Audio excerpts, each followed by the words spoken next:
Estamos de volta, como anunciei, estamos agora com a doutora Ana Cristina Matoso, ela é odontopediatra e veio falar com a gente sobre cárie de mamadeira. Boa tarde, doutora Cristina, tudo bem? Boa tarde, Fabíola, que bom estar aqui contigo. Obrigada, doutora. As mães devem estar em casa agora nos assistindo e querendo saber sobre a cárie de mamadeira e as consequências para as crianças, não é isso? Então vamos falar o que é a cárie de mamadeira. Ai, Fabíola, infelizmente a cárie de mamadeira é uma doença infecto-contagiosa que acomete as crianças em tenra idade bem precoce mesmo, de 6 meses, quando começa a erupção dos dentes, até 3 anos de idade. Ela é classificada assim, cárie de mamadeira. Cárie de mamadeira. E como pode ser adquirida a cárie de mamadeira, doutora? Pois é, como o nome já diz, né? Cárie de mamadeira, ela é uma cárie que, devido ao uso que as mães fazem dessa mamadeira, em horários muitas vezes de sono, para dormir ou dormindo, o uso da mamadeira. Então esse líquido, que pode ser o leite adoçado com mel, com açúcar mascavo, com o que for, só piora a situação, porque o leite em si já é um carboidrato, já é um disacarídeo, digamos assim, que provoca a cárie. A fermentação do leite. A fermentação do leite em cima desses dentinhos de leite, né?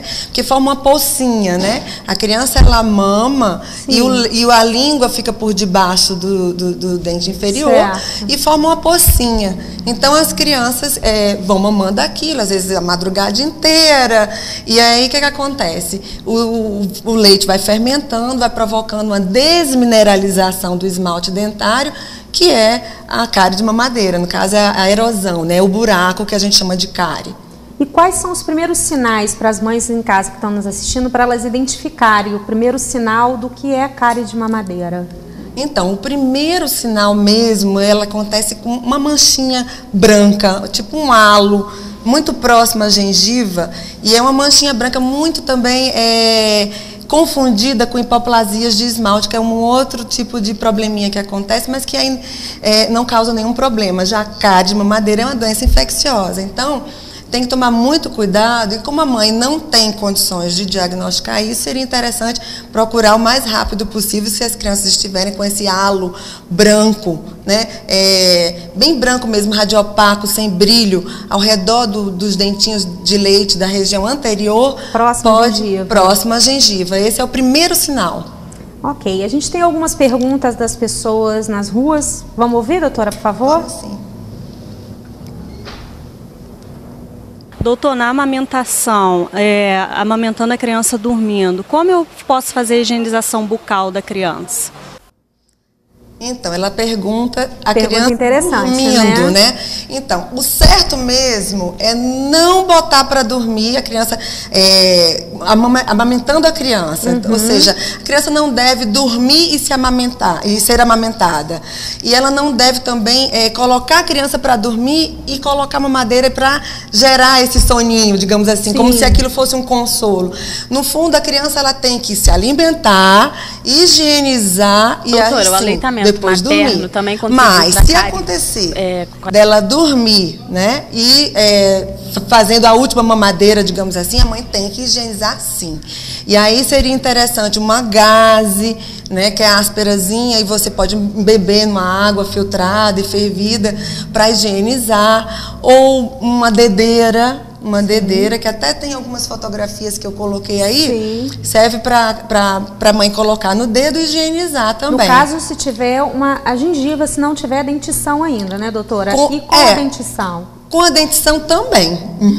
Agora, mais sério ainda... também, junto com a gaze no dedo ou com a dedeira? Se adormecer mamando. Agora, o certo é a criança escovar, higienizar antes de dormir. Sim. Não se recomenda higienizar ou amamentar a criança dormindo. Já dizia minha avó, né? Que criança que está dormindo não se mexe, está alimentada, está satisfeita.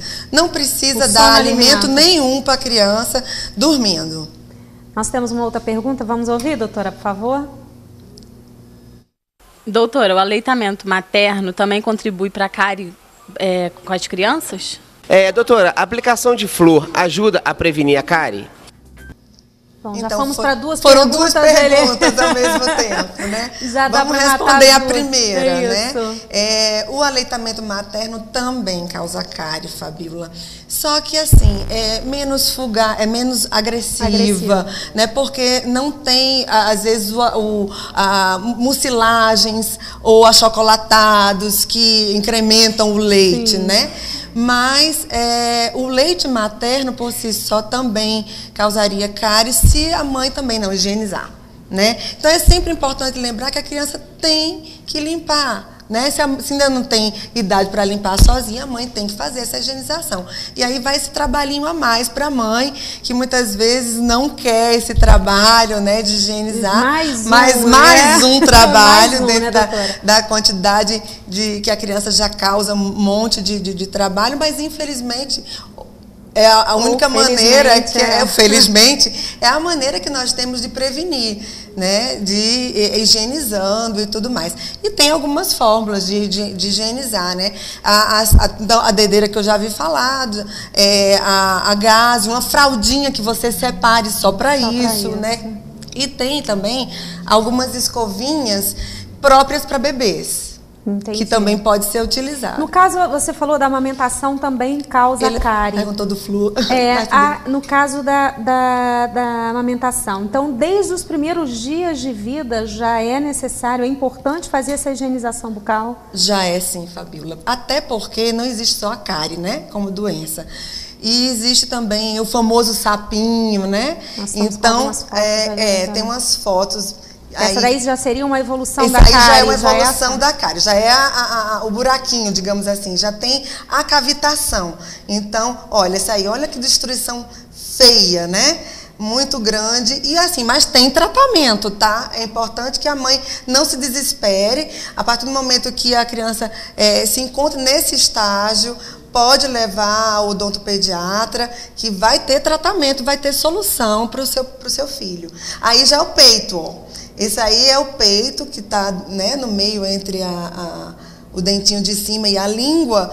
E a criança, às vezes, faz do peito chupeta. Sim. Né? E a madrugada inteira chupando. E a mãe oferece a toda hora aquilo sem higienização nenhuma. Então, nesses casos também, a gente tem o problema da cárie. Aí já é classificada como cárie de peito.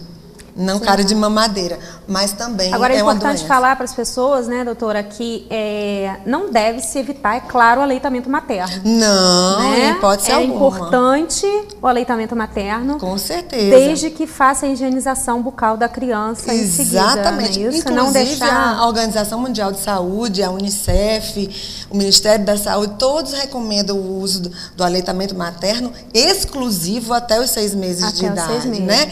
E a partir daí, decair um pouco, introduzir o copinho, sim, com o leite, com a água, porque eles estão usando a mamadeira como veículo para tudo, entendeu? Para água, para sucos adoçados. Nós temos uma foto ali que é bem interessante, doutora, que é já são os dentes perda ali, precoce do dente, né, descido.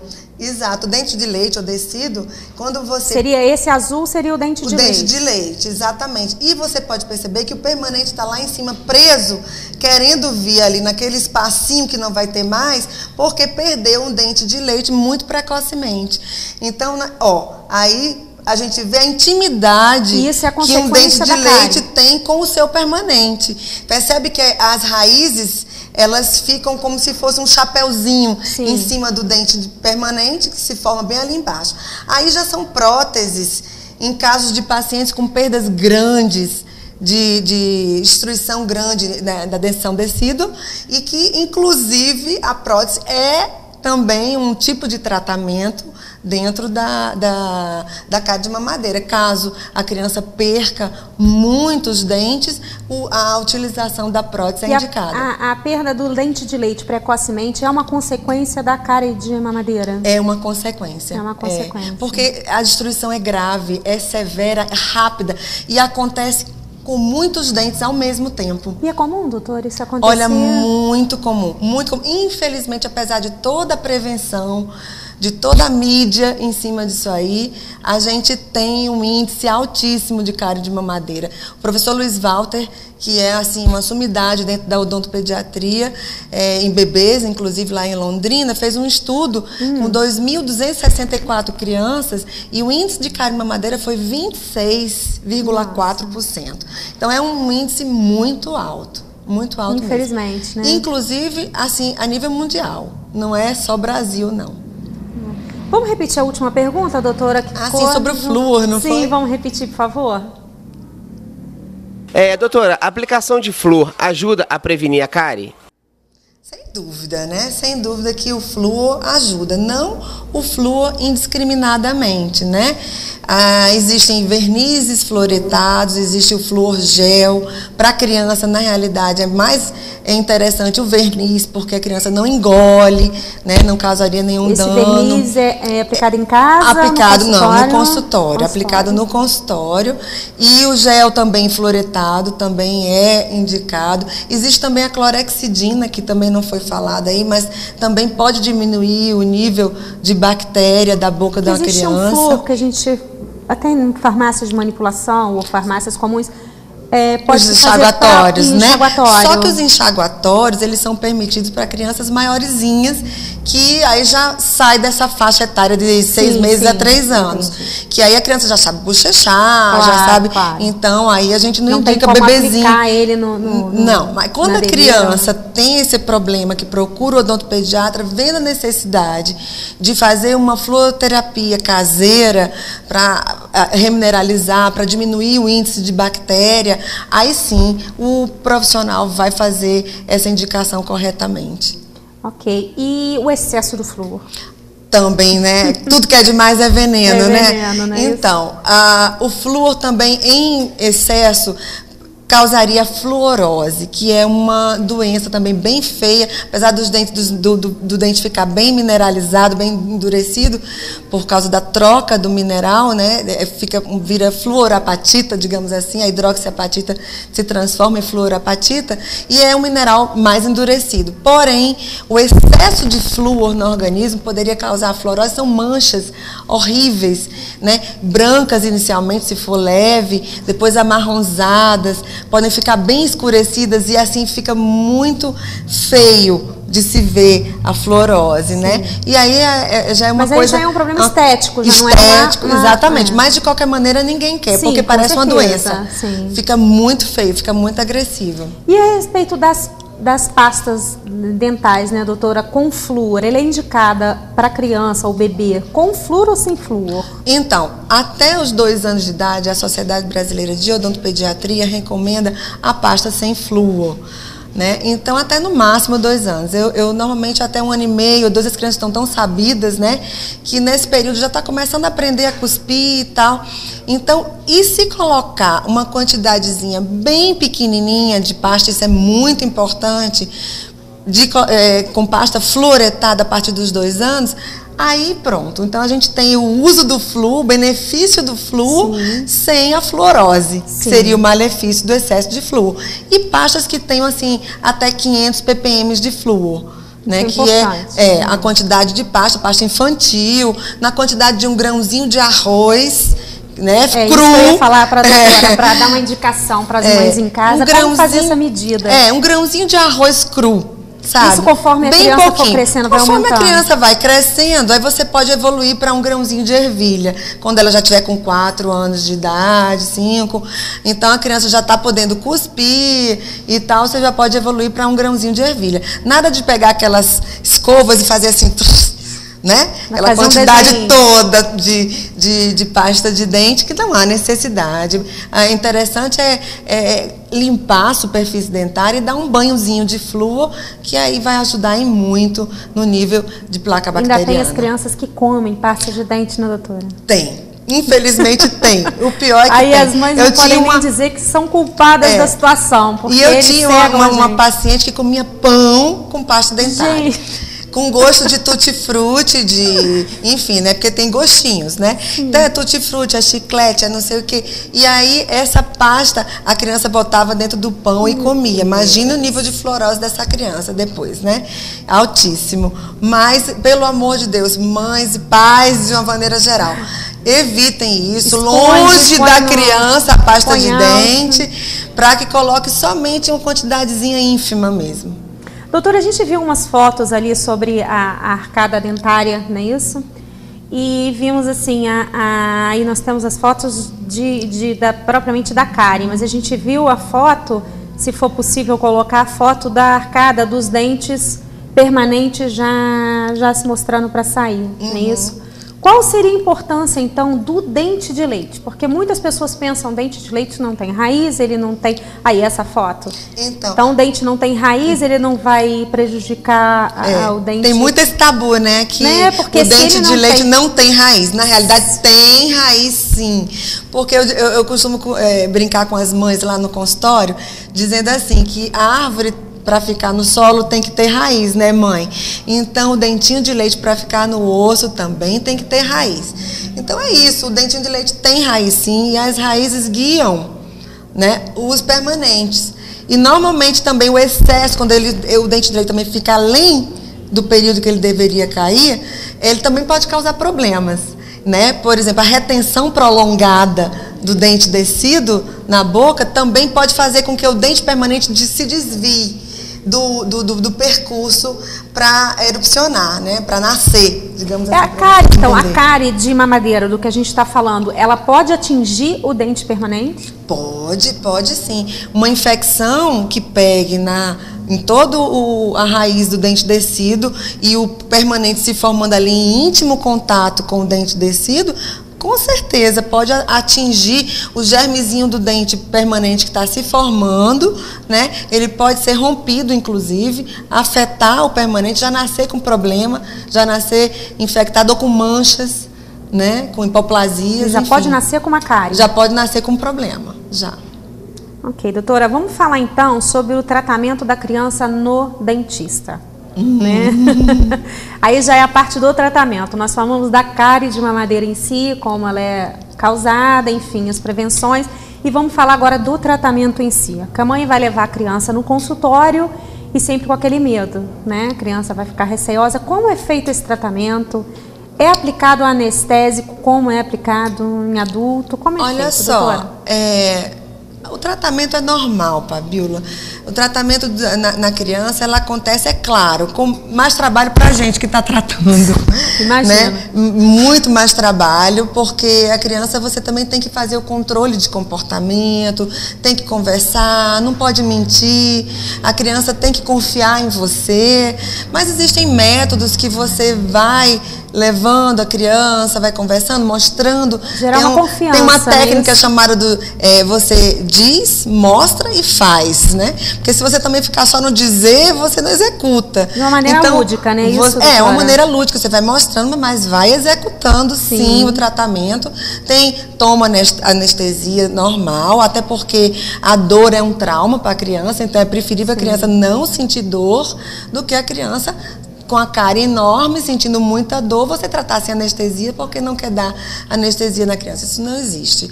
Realmente o anestésico veio para ajudar a gente, para diminuir a dor do ser humano, e também é assim na criança.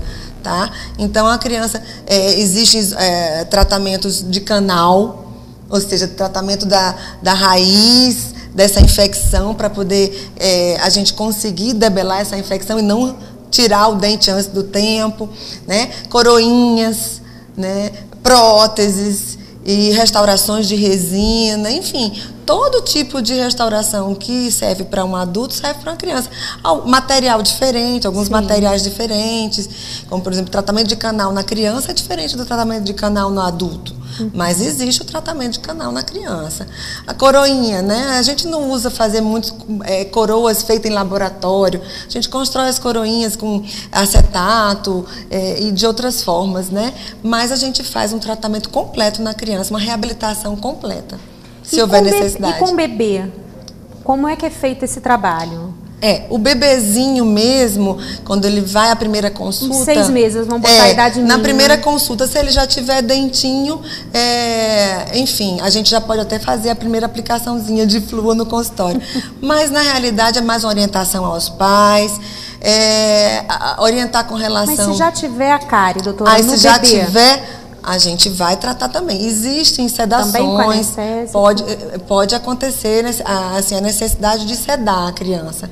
E a criança, existe anestesia geral, existe sedação com óxido nitroso, existe a sedação com medicamento, como hidrato de cloral. Enfim, a gente pode usar a sedação para fazer o tratamento ou não, depende, né? Se for coisa pequena que dê para a gente fazer, mesmo ele chorando um pouquinho, mas a gente executa sem sedação, entendeu? Mas o tratamento, ele vai acontecer desde logo. Ou simplesmente aplicações de flúor sucessivas, até paralisar pelo menos o processo infeccioso, para depois, mais para frente, a gente fazer a parte restauradora, entendeu? Então, dependendo da situação, do caso, você pode postergar um pouco o trabalho restaurador, o trabalho de reabilitação, caso a criança não coopere, não tenha condições, às vezes até financeiras. Isso que eu ia falar, já é um tratamento que deve ser incompreensível para um bebê, para uma criança já é incompreensível, para um bebê mais ainda. Exatamente. Né? E para os pais e para o próprio profissional, eu acho que é mais trabalhoso, mais complicado o tratamento, no próprio tratamento da cárie, né, doutora? Mas bebezinho mesmo é difícil ter uma cárie tão invasiva e tão grande, né? Sim. Se a mãe perceber que já começou, que já está fazendo uma lesãozinha, está com manchas brancas, que é isso? Começar a se interrogar, leve logo no dentista. Entendeu? Porque aí já vai interferir, já vai fazer alguma coisa, aplicações de flúor caseiro orientada pelo profissional, um uso de verniz fluoretado. O tratamento, o preventivo é sempre melhor, né, doutora? Muito melhor, sem então, dúvidas. Para tudo, né, Fabíola? Hoje em dia a prevenção está em todos os campos. É de câncer de mama, enfim, de câncer de colo de útero, e dentro da odontologia também. Então, claro que é mais barato, é indolor, então o tratamento preventivo... Menos traumático. Então, o primeiro, digamos assim, é o que a gente quer para a população, né? Então, vamos falar assim, o bebê, de quanto em quanto tempo a mãe já deve levar o bebê no odontopediatra, então, como prevenção? Sim. Fazer a higienização em casa e levar como prevenção para orientação. A mãe, né, o primeiro contato da criança é com o pediatra, né? Sim. É com o pediatra e não com o odontopediatra. Mas o pediatra, ele tem esse elo com os odontopediatras. E por si só, assim, o próprio pediatra já encaminha para a gente fazer as primeiras consultas. Mas a mãe, ela tem que levar, mesmo que o pediatra não encaminhe, ter essa noção de que eu preciso fazer a primeira consulta com o odontopediatra, a primeira consulta com a fonoaudióloga, né? A primeira consulta, sempre perceber que tem também o teste do ouvidinho, né? Da orelhinha que chama, tem outros testes, teste do olhinho, do pezinho, e também tem a primeira consulta com o odontopediatra, porque não existe só a cárie, entendeu? Tem outros probleminhas que a gente pode também já detectar desde cedo, né? Entre outros, problemas de pólipos ou língua presa, que quanto menorzinho, melhor de tratar. Enfim. O odontopediatra pode detectar, então, a língua presa? E já fazer alguma coisa, intervir na realidade, né? E também outras coisas como, por exemplo, pacientes que nascem com o palato aberto, né, de lábio leporino, ele já pode também ajudar a confeccionar um dispositivo para melhorar a alimentação dessa criança, enfim, em várias situações. E já fazer uma orientação com relação ao tipo de chupeta, o tipo de mamadeira, caso essa mãe queira fazer, a que menos causa mal, porque não é recomendado. Mas tem mãe que teima, né? Tem uns, inclusive, que pega a chupeta e mela no mel. mela no açúcar. Não basta a cárie de mamadeira já ser cruel. A cárie de chupeta, A cárie de chupeta, porque tem gente que também pega a chupeta e mela no mel. E, ai, meu Deus do céu, aí a gente fica Doutora, então de a orelha em partir de pé. quanto, vamos colocar assim, de quanto em quanto tempo o bebê, então, deve consultar? No caso, o bebê deve consultar o A cada pediatra? 6 meses, 6 Fabiola. meses. A cada 6 meses está de bom tamanho. Não E a precisa criança? ser que nem o pediatra, que é de mês a mês. Pode ser de 6 em 6 meses. E a criança já maiorzinha, doutora, a partir dos 2 anos, de quanto em quanto tempo levar? Também, a cada 6 meses 6 está de bom meses. tamanho. Inclusive para nós, adultos. Sim, como tratamento preventivo, né? Exatamente. Bom, doutora, agora a senhora gostaria de falar mais alguma coisa, mais alguma consideração sobre o assunto? Alguma coisa importante que a senhora acha que Fabiola, deixou olha, de falar? agradecer, claro, a oportunidade, porque eu acho que o programa está de parabéns para orientar Obrigada, toda essa população. E, assim, pedir, né, aos pais que deem, ofereçam para seu filho frutas, cereais, né, alimentos saudáveis. Nada de refrigerante, bala, guloseimas, né, chocolates, alimentos grudentos, pegajosos, que ficam sobre o dente durante muito tempo. Isso tudo é muito prejudicial, além do leite, da amamentação prolongada, né? Então, a Associação Brasileira de Odontopediatria recomenda que, se não puder dar o aleitamento materno simplesmente sozinho, que se tiver que introduzir a mamadeira, até no máximo 12 meses ou 18 meses estourando. Então, depois disso, introduz o copinho, né, como auxiliar para os alimentos líquidos, seja ele água, suco, leite ou qualquer outro tipo de líquido que a criança vá tomar. Não há necessidade do veículo da mamadeira, a não ser que essa criança realmente tenha um problema que não possa... E sempre a higienização, né, doutora? E sempre a higienização. A higienização é primordial. Lembrando que não há necessidade de encher a escova de dente com pasta. Basta um pouquinho só, um grãozinho de arroz de pasta fluoretada. E infantil, né? De 500 ppm de flúor. 500 ppm, isso é importante falar. Muito né? importante. Então, aí já está mais do que suficiente e a gente vai conseguir prevenir, com certeza. Doutora, a senhora quer deixar seu telefone, endereço, por favor, do seu consultório? Olha, se vocês tiverem dúvidas, quiserem fazer algum tipo de pergunta, tem o meu e-mail, que é cris_matoso@hotmail.com, ou pelo telefone 2243-2920. Doutora, eu queria agradecer a sua presença aqui, tá? Foi muito útil pra gente aqui no programa, Obrigada acrescentou a você, muito. Fabiola. Parabéns, está de parabéns mesmo. Acho que serve de muita utilidade pública, né? Orientar a população. Sim. Obrigada. E acho que as mães em casa, os papais, vovós também devem ter ficado aí atentos às orientações, né? Se Deus quiser, para diminuir esse índice aqui no Brasil. Vamos torcer. Doutora, muito obrigada. Obrigada tá? a você. A gente vai para o intervalinho e a gente volta já já. Não saia daí.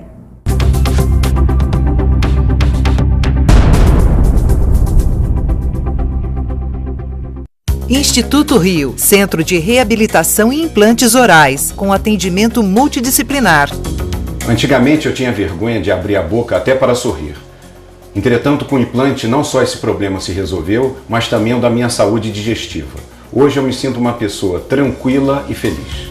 Instituto Rio, telefone 2231-0461. Instituto Rio. Aqui quem vem faz.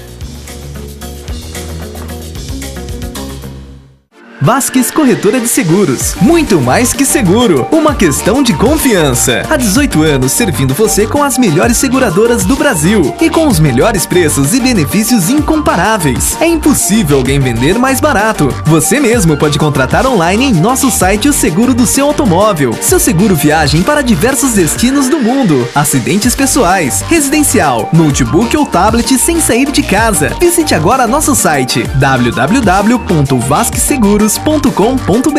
Rua Irmãos D'Angelo 84, ao lado do Laboratório Sérgio Franco. Telefone 2243-7515. Vasques Corretora de Seguros. Instituto Rio, Centro de Reabilitação e Implantes Orais, com atendimento multidisciplinar. Ouça agora um depoimento. Ninguém merece, ninguém precisa usar mais prótese móvel. Até parece que meus dentes nasceram de novo. Agora posso comer tranquila, sem restrições. Instituto Rio, telefone 2231-0461. Instituto Rio. Aqui quem vem faz. Vasques Corretora de Seguros. Muito mais que seguro, uma questão de confiança. Há 18 anos servindo você com as melhores seguradoras do Brasil e com os melhores preços e benefícios incomparáveis. É impossível alguém vender mais barato. Você mesmo pode contratar online em nosso site o seguro do seu automóvel. Seu seguro viagem para diversos destinos do mundo. Acidentes pessoais, residencial, notebook ou tablet sem sair de casa. Visite agora nosso site www.vasqueseguros.com.br. Rua Irmãos D'Angelo 84, ao lado do Laboratório Sérgio Franco. Telefone 2243-7515. Vasques Corretora de Seguros.